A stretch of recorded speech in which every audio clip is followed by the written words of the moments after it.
नमस्कार, आप live cities देख रहे हैं। मैं हूं गरिमा भारती।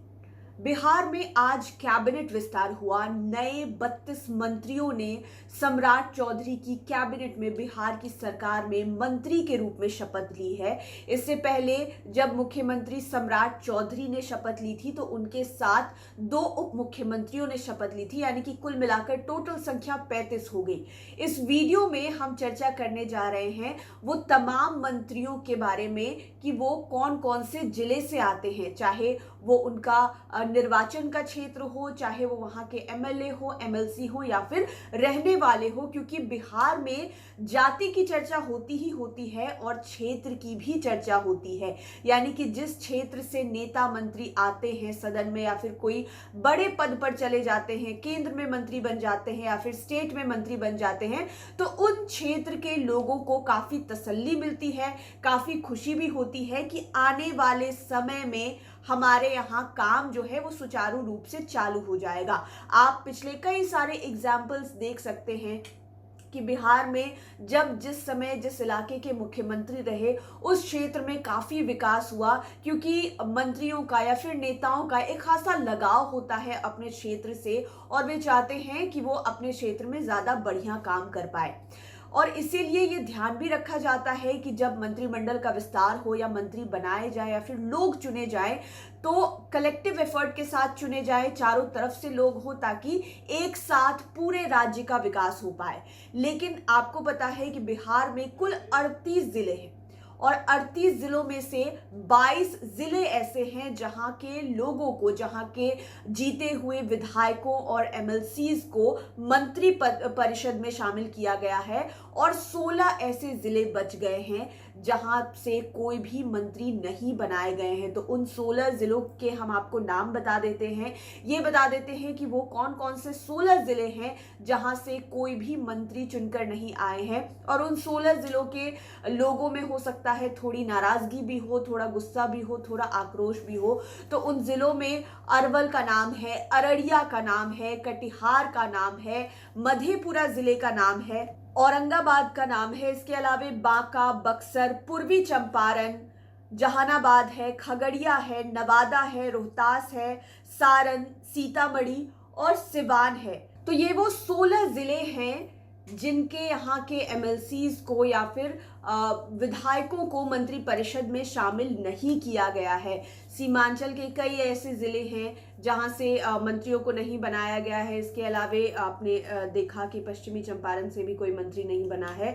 अलग अलग 16 जिले हैं जहां से कोई भी चुने हुए प्रतिनिधि को मंत्रिमंडल में शामिल नहीं किया गया है। अब बात करते हैं उन 22 जिलों की जहां के चुने हुए प्रतिनिधियों को, जनप्रतिनिधियों को मंत्रिमंडल में शामिल किया गया है। हम आपको पार्टी के हिसाब से एक एक करके नाम बताते हैं कि ये लोग इस बार के मंत्री परिषद में शामिल हुए हैं। सबसे पहले चर्चा होती है मुंगेर जिले की, क्योंकि खुद मुख्यमंत्री सम्राट चौधरी मुंगेर जिले से आते हैं। इसके बाद डिप्टी सीएम विजय चौधरी समस्तीपुर जिले से आते हैं और विजेंद्र यादव सुपौल जिले से आते हैं।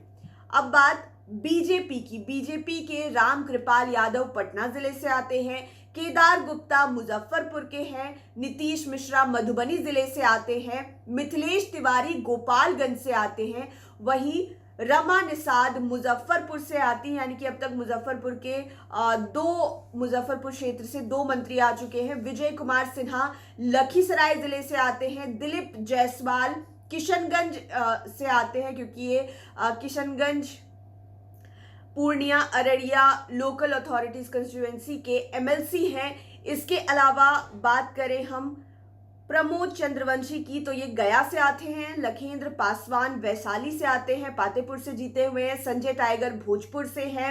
इंजीनियर कुमार शैलेंद्र भागलपुर से हैं, थाना बीपुर विधानसभा क्षेत्र से आते हैं, ये भागलपुर जिले से। नंद किशोर राम पश्चिमी चंपारण से हैं। रामचंद्र प्रसाद दरभंगा से हैं।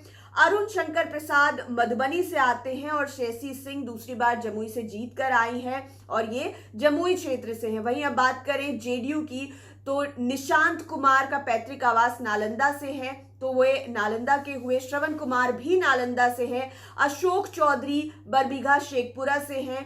लेसी सिंह पूर्णिया से हैं, धमदाहा के विधायक हैं। मदन सहनी बहादुरपुर विधानसभा क्षेत्र से जीतकर आए हैं। तो दरभंगा जिले से हुए सुनील कुमार, गोपालगंज जिला से जमा खान का ताल्लुक कैमूर से है, वहीं भगवान सिंह कुशवाहा भोजपुर से है। शीला मंडल की बात करें तो ये मधुबनी जिले से हैं। दामोदर राज जमुई से हैं। बूलो मंडल भी भागलपुर से है, गोपालपुर से ये जीत कर आए हैं। वहीं रत्नेश सदा सहरसा जिले से ताल्लुक रखते हैं और श्वेता गुप्ता शिवहर विधानसभा सीट से ही जीत कर आई हैं।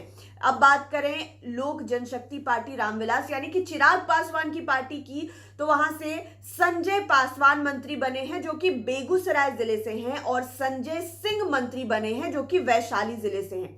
इसके अलावा जीतन राम मांझी की पार्टी हम सेक्युलर से संतोष मांझी, उनके बेटे को मंत्री बनाया गया है। और आपको पता है कि जीतन राम मांझी गया के निवासी हैं, तो संतोष मांझी भी उस लिहाज से गया के ही हुए। इसके अलावे आरएलएम यानी कि राष्ट्रीय लोक मोर्चा उपेंद्र कुशवाहा की पार्टी, इनके बेटे दीपक प्रकाश वैशाली जिले के हुए, क्योंकि उपेंद्र कुशवाहा का जो घर है वो वैशाली जिले में है। तो कुल मिलाकर ये 22 ऐसे जिले हैं जहां से मंत्रियों को चुना गया है। एक बार फिर से हम आपको इन 22 जिलों का नाम बता देते हैं। उनमें मुंगेर, समस्तीपुर, सुपौल, पटना, मुजफ्फरपुर, मधुबनी, गोपालगंज, लखीसराय, किशनगंज, गया, वैशाली, भोजपुर, भागलपुर, दरभंगा, जमुई, नालंदा, शेखपुरा, पूर्णिया, कैमूर, सहरसा, शिवहर और बेगूसराय शामिल है। तो 38 में से 22 ऐसे जिले हैं जहां के जनप्रतिनिधियों को या फिर वहां के निवासियों को बनाया गया है इस मंत्री परिषद में मंत्री, और 16 ऐसे जिले रह गए जिनके हाथ कुछ नहीं लगा है, यानी कि उन जिलों के जनप्रतिनिधि जो उन जिलों के अंतर्गत आने वाले विधानसभा सीटों से या फिर विधान परिषद की सीटों से आए हैं, उनको एमएलसी नहीं बनाया गया है। तो अब आगे आगे देखते जाइए कि ये नई मंत्री परिषद जो है, नई कैबिनेट जो है सम्राट चौधरी की, वो किस तरीके से काम करती है, पूरे बिहार को साथ में लेकर चलती है या नहीं। जिन जिलों के लोगों को उनके वहां के स्थानीय मंत्री नहीं मिले, उन्हें अच्छा महसूस हो, उनके यहाँ बेहतर काम हो, ये कोशिश की जाती है या नहीं, ये सब देखने वाली बात होगी। आप लाइव सिटीज के साथ बने रहें। अगर इस वीडियो को आप यूट्यूब पर देख रहे हैं तो चैनल को सब्सक्राइब करें, फेसबुक पर देख रहे हैं तो पेज को लाइक करें। आप हमें ट्विटर और इंस्टाग्राम पर भी फॉलो कर सकते हैं। धन्यवाद।